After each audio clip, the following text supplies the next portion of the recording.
Shabbat Shalom and Chag Sameach. This coming weekend we celebrate the 7th and 8th day of Passover and of course Shabbat as well. The 8th day of Passover traditionally is when we recite Yizkor, and this year we will also recite excerpts from the book of Song of Songs, Shir HaShirim. But rather than focusing on that period, I want to focus for a moment on the period in which we find ourselves right now. Beginning Saturday night at the second Seder, Jews around the world started counting the period known as the Omer. It is a 7-week period that begins on the second day of Passover and culminates with the celebration of the holiday of Shavuot, the holiday where we celebrate the receiving and the giving of the Torah.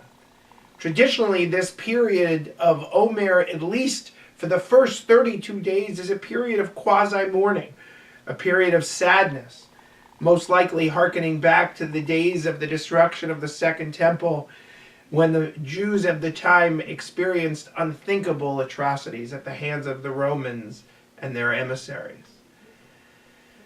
Following Lag BaOmer, the period takes on a slightly more joyous tone until we celebrate the ultimate giving of the Torah on Shavuot.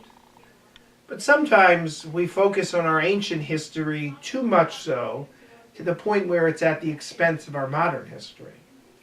During the Omer, there are 4 modern days that we either celebrate or commemorate that are just as important, but sometimes we lose sight of. 2 somewhat solemn days. Yom HaZikaron, if you will, Israeli Memorial Day, where everyone in Israel knows somebody who's died either at the hands of terrorism or in one of Israel's wars. And Yom HaShoah Ugvura, Holocaust Bravery and Remembrance Day, where we remember not only the 6 million, but those who rose up against. But we also celebrate Yom HaAtzmaut, Israel's Independence Day, and Yom Yerushalayim, the reunification of Jerusalem. So appropriate, 2 happy days, 2 sad days, because isn't that just the Jewish condition? But sometimes in the Omer period we get bogged down in ancient history, and our modern history is so rich, sometimes difficult, but oftentimes something to celebrate. So I hope as we enter this Omer period, we will not only focus on those ancient things, but also on the more modern days. And I invite you to celebrate and commemorate with us in any way possible. Shabbat Shalom, Chag Sameach.